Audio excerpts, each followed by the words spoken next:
अस्सलाम वालेकुम। ये देखिए हमारे पास एक और ऑब्जेक्टिव है जो हम लोग करने जा रहे हैं।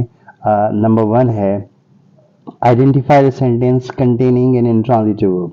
अब इसमें आप देखेंगे ए बी सी डी, तो इसमें इंट्रांजिटिव वर्ब कौन सा है? तो इंट्रांजिटिव वर्ब ऐसा वर्ब होता है जो अपने साथ ऑब्जेक्ट कैरी नहीं करता। तो इसको बी को देखिएगा, द बेबी स्लीप्स, तो ये बी इसको हम लोग भरेंगे क्योंकि ही स्पोक द ट्रुथ, इसमें भी ऑब्जेक्ट है और ये इंपेरेटिव सेंटेंस है और इसमें वेस्ट जो है वो ऑब्जेक्ट है। अब सेकेंड नंबर पे आते हैं, the story jump of the page which poetic device. Poetic device ढूंढना है, तो ये पोएटिक डिवाइस पर्सोनिफिकेशन होगा क्योंकि इसमें इनएनिमेट ऑब्जेक्ट को लाइफ या फीलिंग दी गई हुई है, जंप की फीलिंग दी गई हुई है, तो ये इसका होगा पर्सोनिफिकेशन, टू पर्सोनिफाई। अच्छा, उसके बाद थर्ड नंबर पे आते हैं, he shaves 20 times a day but still has a beard. Barber बहुत मरतबा शेव करता है और हो सकता है कि उसकी बियर्ड भी हो, तो ही इज अ बार्बर। तो ये दूसरे ऑप्शंस को अगर देखेंगे तो वो ऑप्शंस सही नहीं है, तो इसमें ये ऑप्शन होगा बी।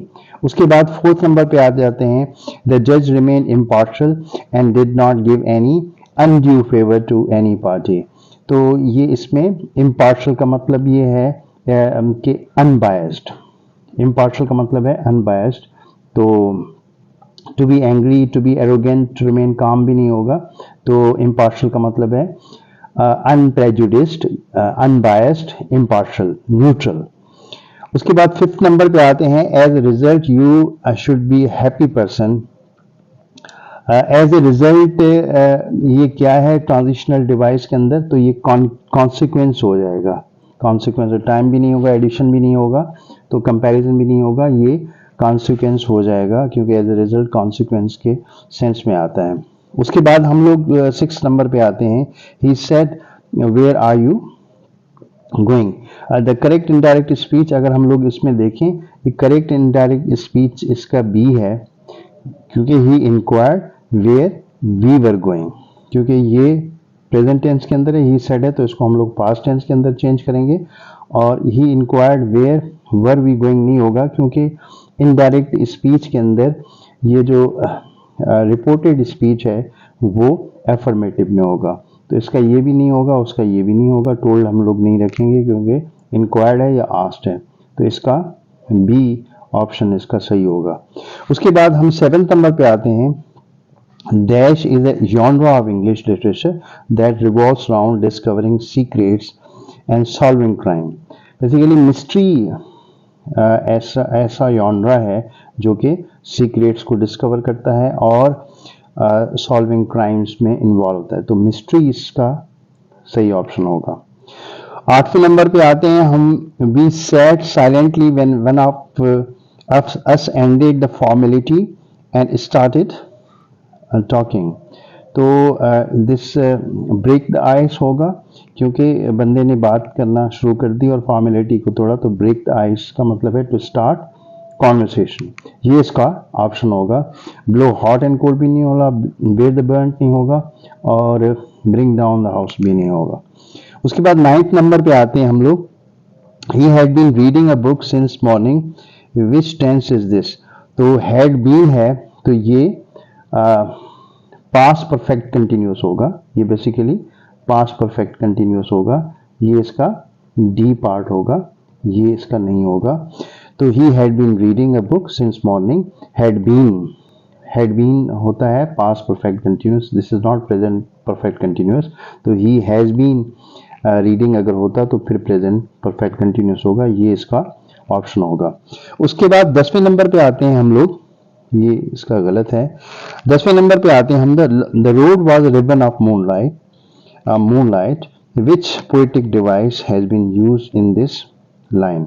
यहाँ पे रोड जो है रिबन ऑफ मूनलाइट है, one thing is another thing, तो दिस इज मेटाफर, ये मेटाफर होगा, where comparison, in comparison one thing is another thing. Which one of the following sentence contains an opinion, इसमें आप देखेंगे opinion कौन है, कौन सा है statement, the cake taste delicious, ये बेसिकली ये ओपिनियन है। The heart pumps blood to the body. The sun sets in the west. Universal truth है. The skin is body's largest organ. ये फैक्ट्स हैं और साइंटिफिक फैक्ट्स हैं. तो the cake taste delicious, ये ओपिनियन है, ये ओपिनियन पे बेस करता है. तो ये इसका ऑप्शन होगा. उसके बाद हम लोग आ जाते हैं 13, 14 की तरफ हम लोग आ जाते हैं. 14 हमारा 12 की तरफ आ जाते हैं. 13 हमारा हो गया और 12 पे आते हैं हम लोग. तो 12 में क्या है? My favourite teacher mister Jack teaches English. The underline part is, अब ये अंडरलाइन पार्ट क्या होगा? ये मिस्टर जैक जो है ये एपोजिशन या फ्रेज या एपोजिट फ्रेज होगा. तो माय फेवरेट टीचर या mister Jack my favourite teacher, my favourite teacher भी ये एपोजिट फ्रेज होगा, लेकिन यहाँ पे ये नाउन है तो इट इज इन एपोजिशन. तो ये एपोजिट फ्रेज होगा मिस्टर जैक. तो ये इसका होगा, ये होगा इसका एपोजिट. एपोजिट मीन्स नियर. जो फ्रेज नाउन को डिस्क्राइब करे या वो नाउन जो फ्रेज को डिस्क्राइब करे तो वो एपोजिशन में होगा या एपोजिट फ्रेज होगा. 13, the stars were bright and we could see our way. The sentence is a dash sentence. अच्छा, अब आप देखेंगे कि ये सेंटेंस कोऑर्डिनेटिंग कंजक्शन, जो दो इंडिपेंडेंट क्लासेस को कोऑर्डिनेटिंग कंजक्शन मिला ले तो हम लोग उसको कंपाउंड सेंटेंस बोलते हैं. तो ये उसका होगा, बी होगा.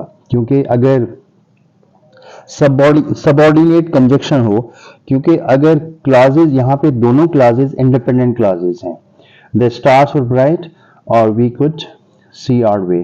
तो ये दोनों इंडिपेंडेंट क्लासेस हैं and these independent clauses are joined by coordinating conjunction. तो कोऑर्डिनेटिंग कंजक्शंस एंड बट और ये कोऑर्डिनेटिंग कंजक्शन से ज्वाइन हो तो ये कंपाउंड सेंटेंस कहलाएंगे. तो अगर आप देखेंगे, अगर सबऑर्डिनेट कंजक्शन होता है तो सबऑर्डिनेट कंजक्शन में ये होता है कि एक इंडिपेंडेंट क्लास होता है और एक डिपेंडेंट क्लास होता है, तो वो फिर कॉम्प्लेक्स सेंटेंस की तरफ जाता है. उसके बाद 14 पे आते हैं हम लोग. Which one of the following sentence exemplifies the use of irony. A fire stand burned down. It must be cruel only to be kind. It is a hot and humid today. Hope for the best, prepare for the worst. ये basically fire station burn down, ये इसका ए होगा क्योंकि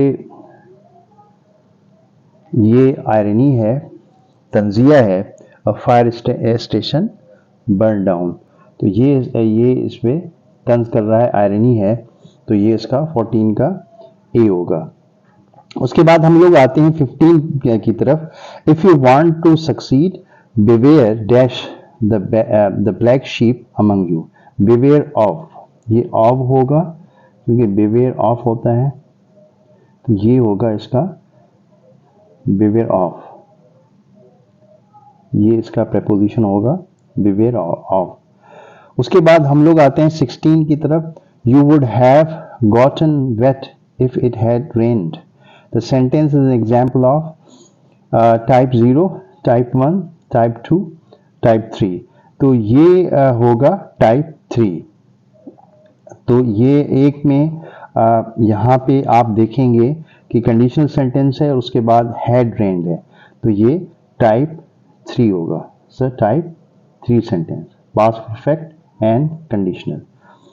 17 पे आते हैं. Which one of the following sentence contains an adjective phrase? He fell to the ground. Nelson was boy without fear. Now boy this is noun, and without fear boy is noun. Now this phrase qualifies noun, so it becomes B. तो B इसका होगा. Do not talk like that भी नहीं होगा. Horse prefer living in dark.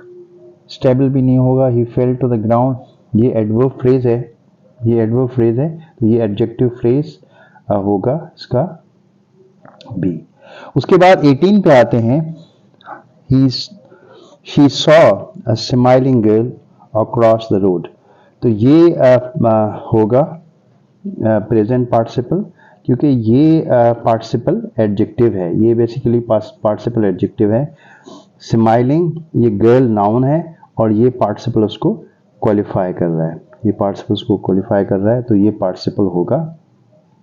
तो ये infinitive भी नहीं है, पास्ट पार्टिसिपल भी नहीं है, और ये प्रेजेंट पार्टिसिपल होगा। उसके बाद 19 नंबर पे आते हैं हम लोग।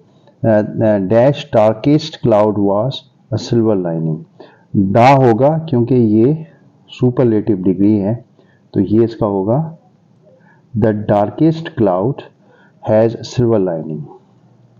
उसके बाद हम 20 पे आते हैं। They rested when evening came.